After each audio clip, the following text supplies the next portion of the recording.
மக்கள் நீதி மய்யம் கட்சி நிர்வாகிகளுடன் தொடர் ஆலோசனைகளை நடத்தி தேர்தலுக்கு தயாராகி வருகிறார் கமல்ஹாசன். முதற்கட்டமாக தலைநகர் சென்னையில் 4 நாள் கருத்து கேட்பு கூட்டத்தை நடத்தி முடித்துள்ளார் கமல்ஹாசன். நிர்வாகிகள் மத்தியில் பேசிய கமல், மக்கள் நீதி மய்யம் திமுகவில் சேர்ந்துவிட்டதாக வதந்தி பரப்பப்படுவதாகவும், திமுக மக்கள் நீதி மய்யம் கூட்டணி அதற்கும் மேல் புனிதமானது என தெரிவித்தார்.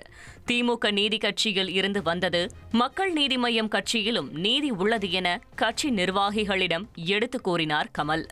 மேலும் திராவிடம் நாடு தழுவியது என்றும் அதை இந்தியா புரிந்து கொள்ள வேண்டும் என்றும் அவர் தெரிவித்தார்.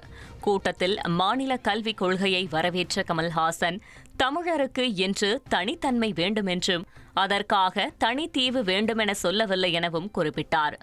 இடது வலது என்று நாட்டை பிரிக்க வேண்டாம் என குறிப்பிட்டு ஆசியாவின் முதல் மையவாதத்தை மக்கள் நீதி மய்யம்தான் பேசியுள்ளதாகவும், ஐகானிக் மேன் பின்பு வரும் கூட்டமாக இருக்கக்கூடாது என்றும், தனக்கு பின்பு கட்சியில் தலைவர்கள் உருவாக வேண்டும் என்றும் உறுதிபட தெரிவித்தார். சனிக்கிழமையன்று நெல்லை மண்டல நிர்வாகிகளுடன் தேர்தல் குறித்து ஆலோசனையில் ஈடுபட்டபோது, மக்கள் நீதி மய்யம் கனவுகளை நனவாக்கும் கத்தி என்று கமல்ஹாசன் குறிப்பிட்ட நிலையில் நிர்வாகிகள் உற்சாகமடைந்தனர். உங்கள் தோளில் ஏறி நடக்க மாட்டேன் என்றும் உங்களுடன் பயணிப்பேன் எனவும் அவர் குறிப்பிட்டார்.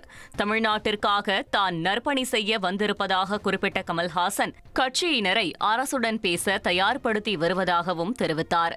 தன்னுடைய அரசியல் எதிரி சாதிதான் என்றும், தொண்டர்கள் எந்த மதத்தைச் சேர்ந்தவர்களாக வேண்டுமென்றாலும் இருக்கலாம் என தெரிவித்தார். கூட்டத்தின் நிறைவில் மக்கள் நீதி மய்யம் என்ற கட்சி கனவுகளை நினைவாக்கும் கத்தி என்றும், அதை அப்படியே விட்டால் துருப்பிடித்துவிடும் என்பதால் அதை தினமும் தீட்ட வேண்டுமென்றும் கட்சியினருக்கு அறிவுரை கூறினார். இறுதி நாள் ஆலோசனைக் கூட்டத்தில் பேசிய கமல், தற்போதைய மக்கள் நீதி மய்ய உறுப்பினர்கள் சிறை நிரப்பும் போராட்டத்திற்கு கூட போதாதென்று தெரிவித்தார். கட்சி நடத்துவது சினிமாவை விட செலவு அதிகம் என்றும், மக்கள் நீதி மய்யம் கட்சிக்கு நான் தான் செலவு செய்கிறேன் எனவும் கட்சி நிர்வாகிகள் முன்னிலையில் கமல்ஹாசன் மனம் திறந்து பேசினார்.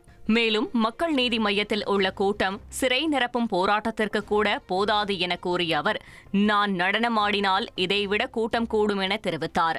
நான் தேசத்தின் ஊழியர் என கூறிய கமல்ஹாசன், பல அமைச்சர்களுக்கு இதை சொல்வதற்கு தயக்கம் உள்ளதாகவும் குறிப்பிட்டார்.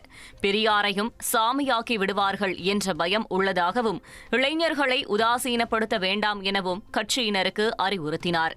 மக்கள் நீதி மய்யம் கட்சிக்கு மக்களிடம் செல்வாக்கு எப்படி உள்ளது என்றும், கட்சியை வளர்க்க வேறு என்னென்ன நடவடிக்கைகள் மேற்கொள்ளலாம் எனவும் கட்சி நிர்வாகிகளிடம் கமல்ஹாசன் கேட்டறிந்த நிலையில் அடுத்த கட்ட நகர்வு குறித்து விரைவில் அறிவிப்பார் என எதிர்பார்க்கப்படுகிறது.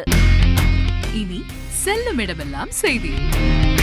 தந்தி டிவியின் வாட்ஸ்அப் சேனலை ஃபாலோ பண்ணினா செல்லருக்கும் இடமெல்லாம் செய்தி. இதோ QR கோட், இப்பவே ஸ்கேன் பண்ணுங்க, ஃபாலோ பண்ணுங்க.